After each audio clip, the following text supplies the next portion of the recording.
नमस्कार, भारत समाचार देख रहे हैं आप और मैं हूं आपके साथ प्रियव्रत दीक्षित। आज हम बात करने वाले हैं साइलेंट मौत के बारे में। जी हां, सर्दियों ने दस्तक दे दी है। मौसम सुहाना जरूर है लेकिन सेहत के लिए एक बड़ी चुनौती बनती जा रही है। इस मौसम में सर्दी जुकाम होना तो आम बात है, साथ ही साथ हार्ट अटैक के मामले भी काफी ज्यादा बढ़ जाते हैं। जैसे ही कड़ाके की ठंड बढ़ती है, हार्ट अटैक के आंकड़े बढ़ जाते हैं। अभी ठंड ने पूरी तरीके से अपना प्रकोप दिखाना शुरू भी नहीं किया और उत्तर प्रदेश के अलीगढ़ में 25 दिनों में ही हार्ट अटैक से 5 लोग अपनी जान गंवा चुके हैं। इन सभी 5 लोगों की अगर बात की जाए तो कोई खेलते बैठते दौड़ते हुए हार्ट अटैक का शिकार हो गया। 8 वर्षीय दीक्षा की खेलते खेलते हार्ट अटैक से मौत हो गई, तो वहीं 14 वर्षीय मोहित चौधरी की दौड़ते दौड़ते मौत हो गई।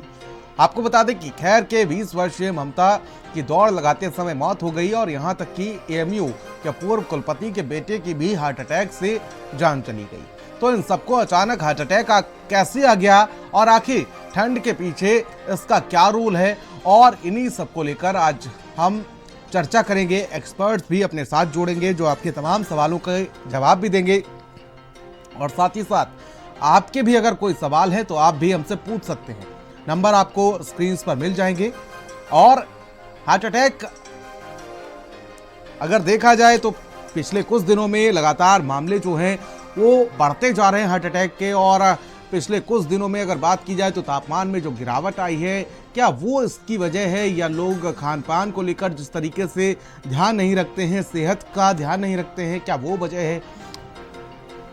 और आखिर क्यों हार्ट अटैक के आंकड़े जो हैं वो इतने बढ़ जा रहे हैं, वो भी एक बड़ा विषय है।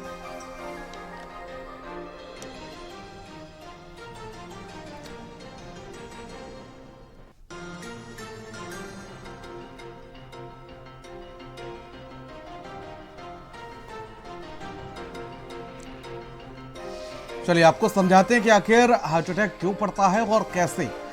जीवन शैली, व्यायाम का अभाव, तैलीय पदार्थ का सेवन, जंक फूड खाना, नींद की कमी से भी दिल को दिक्कत होती है। धूम्रपान, शराब और सिगरेट का सेवन करने से खतरा बढ़ता है। ये तमाम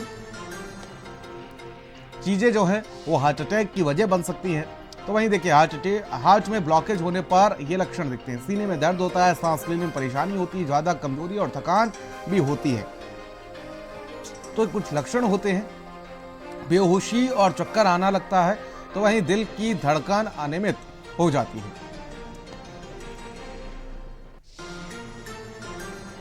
और साथ ही साथ इसका बचाव कैसे करें वो भी आपको बता दें। प्रतिदिन आधे घंटे एक्सरसाइज करें, प्रतिदिन 7 से 8 घंटे की नींद जरूर लें।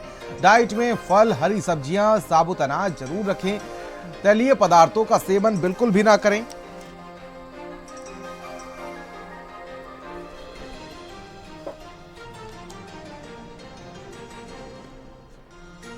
तो देखिए, बचाव आखिर कैसे करें। मसालेदार खाना बिल्कुल भी ना खाएं, सादा भोजन खाएं, तनाव से दूर रहें।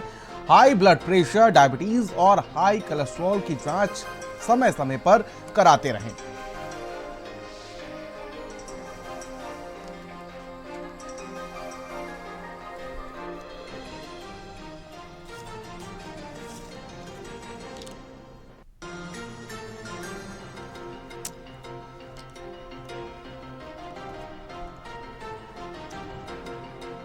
और आज इसी को लेकर चर्चा करेंगे और समझेंगे कि आखिर क्यों आंकड़े जो हैं वो लगातार बढ़ते जा रहे हैं। डॉक्टर आनंद शुक्ला जी हमारे साथ जुड़ चुके हैं, जनरल फिजिशियन है। सर, बहुत बहुत स्वागत है भारत समाचार पर आपका। और जानना चाहूंगा कि देखिए, जिस तरीके से ठंड का प्रकोप बढ़ता जा रहा है, अभी तो हालांकि ठंड के शुरुआती दिन है और ऐसे में ही लगातार आंकड़े सामने आ रहे हैं। हार्ट अटैक से लोगों की जानें लगातार जा रही हैं। क्या रीज़न है इसका? आखिर लोग कैसे बचाव कर सकते हैं? क्या रीज़न है कि जैसे जैसे ठंड बढ़ती जा रही है ये आंकड़े भी लगातार बढ़ते जा रहे हैं? और देखिए, ये बहुत आम बात है क्योंकि ठंड में जनरली ये लोग जब मौसम चेंज होता है तो ठंडे वाले कपड़े नहीं पहनते जिससे कि उबलन से बचाव हो सके ठंड से। और इस तरीके के कपड़े ना होने के कारण कंपकपी होती है। कंपकपी के कारण ये कंट्रैक्शन होता है वेसल्स के, और उसमें जो है हार्ट रेट बढ़ जाता है क्योंकि मसल्स का कंट्रैक्शन बहुत तेजी से बढ़ता है। जी, धीरे धीरे वो अटैक के रूप ले लेता है। और इस तरीके से मौतें हो जाती हैं। जी ठीक है। और जैसे कि अगर देखा जाए तो क्या टिप्स देना चाहेंगे इससे बचाव के, और लक्षण क्या होते हैं इसके कि हार्ट में कुछ प्रॉब्लम है? देखिए, परेशानी क्या है कि सबसे पहले तो आप गर्म कपड़े पहनिए। और दूसरी बात है, अगर 65 से ऊपर है या 50 से ऊपर है तो आपको ठंड से बचाव करनी पड़ेगी। दूसरी बात, गर्म कपड़े, अंडरगारमेंट, बनियान पर मोटा अवॉइड करना बड़ा जरूरी है। एक तो सिगरेट और अल्कोहल, ये दो चीजें ज्यादा लोग लेते हैं जिसके कारण अटैक होने की संभावना है चौगुनी बढ़ जाती जी। है। कि रात में लोग वियाग्रा खाते हैं और सेक्सुअल मेडिसिन लेते हैं, उसके कारण भी एक्सपोजर होता है। उसमें पंपिंग हार्ट को बहुत ज्यादा होती है और रात में अक्सर हार्ट अटैक हो जाता है। और आज यही इंग्लैंड का मेन कारण, वहाँ पे टेम्परेचर बहुत हालत खराब हो जाती है, यहाँ भी यही। जी। और अब यही हालत, क्योंकि over usages of the drugs that leads to heart attack. अच्छा डॉक्टर साहब, जिस तरीके से अगर बात की जाए तो आंकड़े जो हैं वो कोरोना को आप कितना जिम्मेदार मानते हैं, क्योंकि कोरोना के समय में लोगों की इम्यूनिटी जो है वो वीक हो गई, और क्या उसका भी कोई फर्क पड़ रहा है अब जो लोग जी रहे हैं जिंदगी?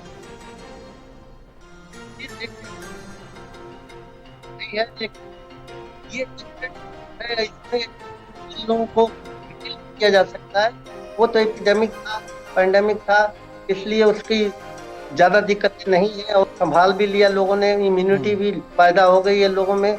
इसमें क्या परेशानी है कि आप टेम्परेचर सडन चेंज होने से, और अंदर भी आपके खराबी है क्योंकि कोलेस्ट्रॉल लेवल आपका ज्यादा है, लिपिड प्रोफाइल ठीक नहीं है, पहले भी आपको हार्ट अटैक हो चुका है।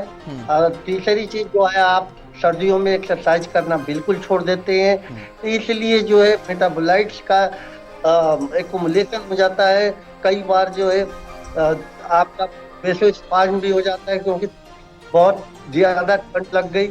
ये सारी चीजों को आप हैंडल करना पड़ेगा। सिगरेट स्मोकिंग बिल्कुल छोड़ना पड़ेगा क्योंकि एक्यूट कोरोनरी सिंड्रोम भी हो जाती है, एकाएक हार्ट स्टॉप हो जाता है, वेंट्रिकुलर टैकीकार्डिया के कारण। पहले से अगर कोई हार्ट की डिजीज है तो उसके बारे में भी आपको सचेत रहना पड़ेगा। नेक्स्ट जो दिल्ली में इस समय कॉमन हुआ था, वो इन्वायरमेंट में बड़ी टॉक्सिन्स आ गए थे, फ्यूरॉन और डायोक्सिन, कार्बन मोनोऑक्साइड, सल्फर, ये सारे के कारण जो है अभी पोल्यूशन में काफी डेथ हुई है। इन सब चीजों से बचना है।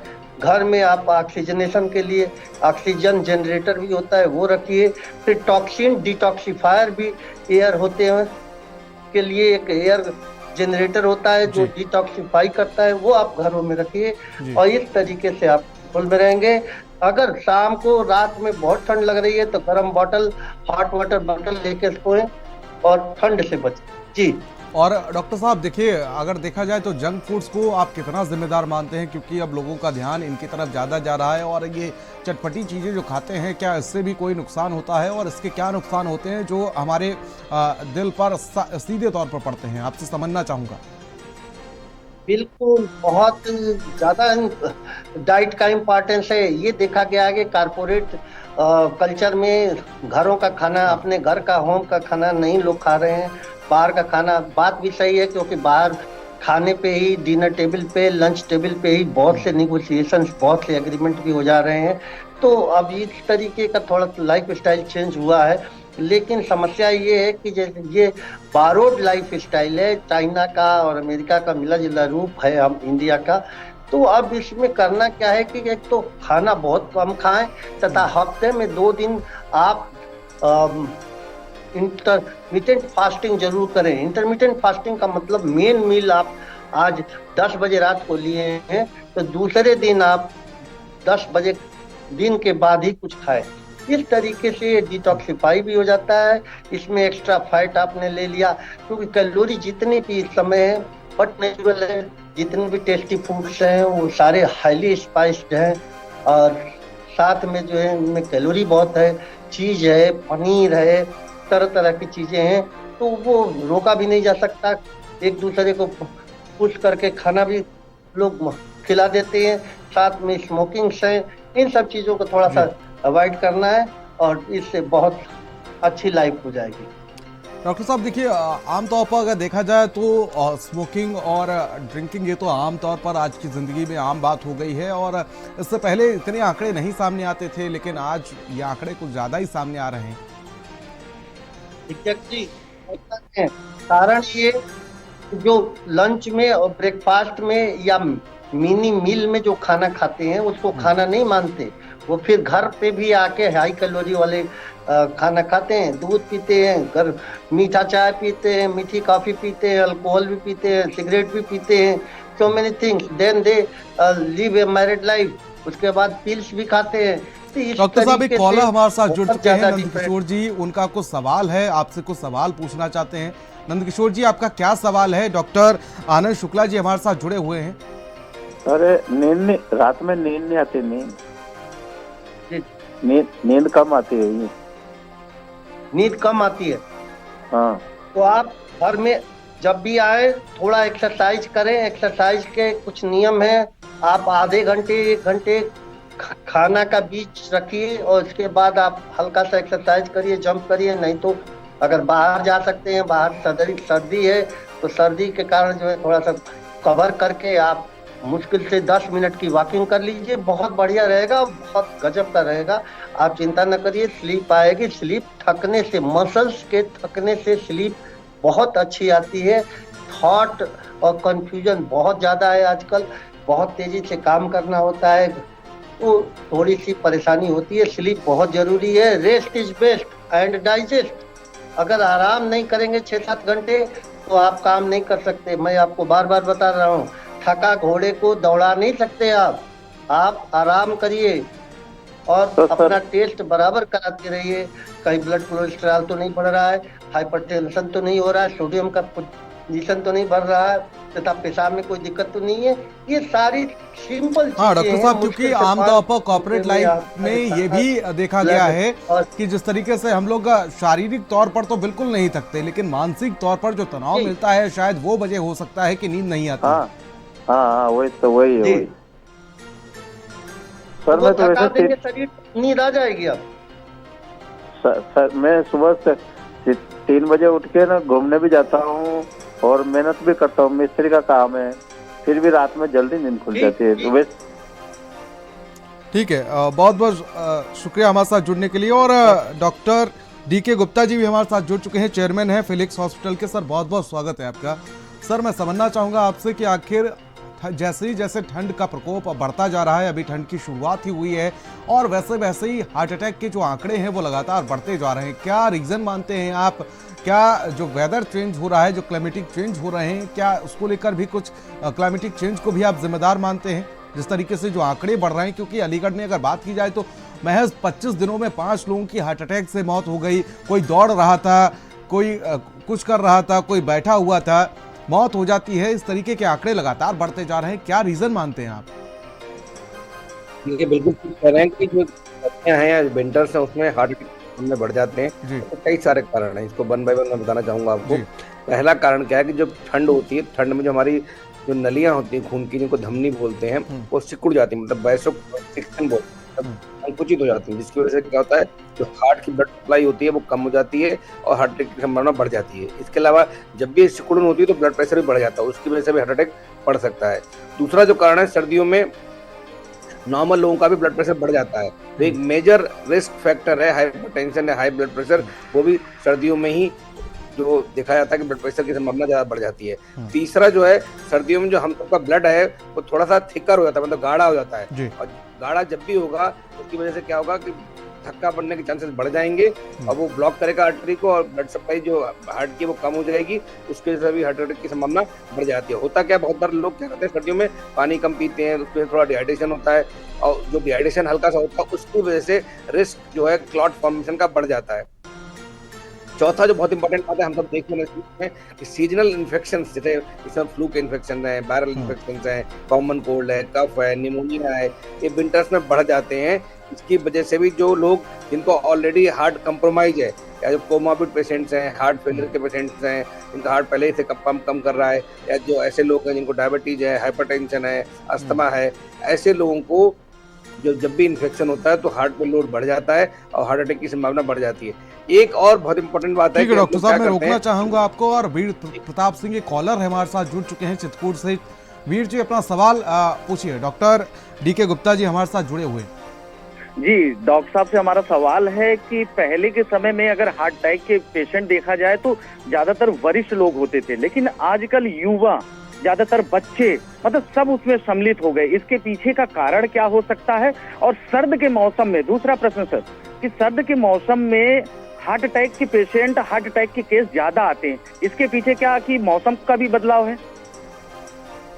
बिल्कुल, जैसे आपने बताया कि पहला सवाल को मैं जवाब दे रहा था आपको कि जो बहुत सारे इन्फेक्शन हैं बढ़ जाते हैं, फिजिकल एक्टिविटीज कम हो जाती है और जो फिजिकल स्ट्रेस थोड़ा बढ़ता है, तो उसकी वजह से सर्दियों में जो हार्ट अटैक की संभावना बढ़ जाती है। पहला मैंने बताया था वैसोकंस्ट्रिक्शन, मतलब जो आपके हार्ट की आर्टरीज हैं, धमनी है, वो सिकुड़ जाती हैं, ब्लड प्रेशर बढ़ जाता है, ब्लड गाढ़ा हो जाता है, थक्का बनने की संभावना बढ़ जाती है, और ऐसे सीजनल इन्फेक्शन जो है सर्दियों में बढ़ जाते हैं, जिसमें निमोनिया है, फ्लू है, ये सब बढ़ जाते हैं। इसके अलावा जो आपने दूसरा क्वेश्चन पूछा बहुत इंपॉर्टेंट है, मतलब पहला जो क्वेश्चन पूछा कि एडल्ट्स में पहले क्या होता था, 60-70 के बाद हम लोग कहते थे हार्ट अटैक पड़ता है, और पड़ता भी उसी उम्र में था कि 50-60 साल से ऊपर लोगों को हार्ट अटैक होता था।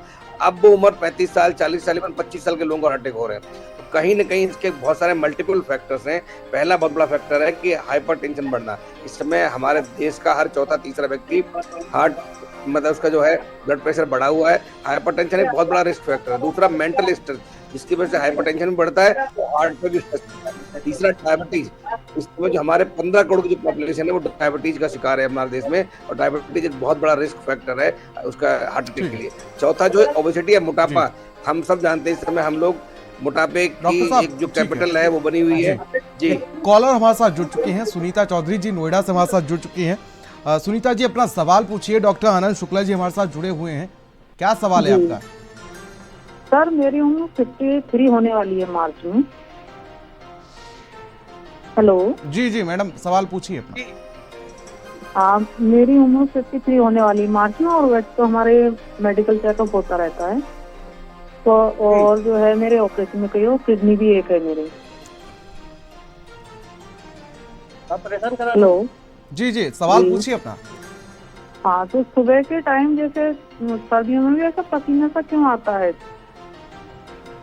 4 से 6 के बीच में। तो आप जरा बीपी चेक करा लें और एक बार वजन भी दिखवा लें, कहीं ज्यादा वजन तो नहीं हो रहा है, और लिपिड प्रोफाइल जरूर करा लें, थायराइड भी टेस्ट कराएं, क्योंकि सुबह का पसीना जो है वो इसीलिए आ रहा है कि आपको स्लीप बहुत अच्छा नहीं हुआ।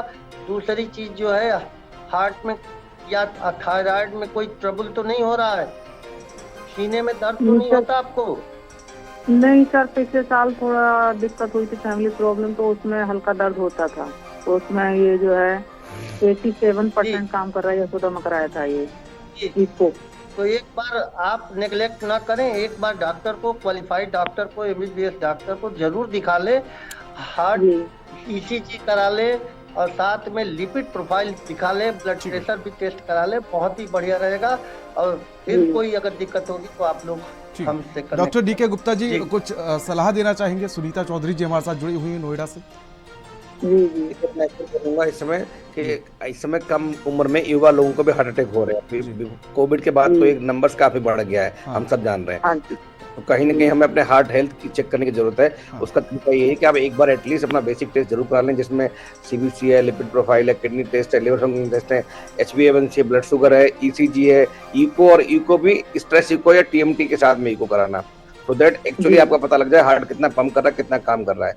तो आजकल बहुत सारे हार्ट के पैकेजेस आजकल हॉस्पिटल्स में है, जिसमें हमारे हॉस्पिटल में भी 999 का एक पैकेज आ रहा है, सिर्फ 999 रुपए में हार्ट की सारी जांचें हो रही हैं।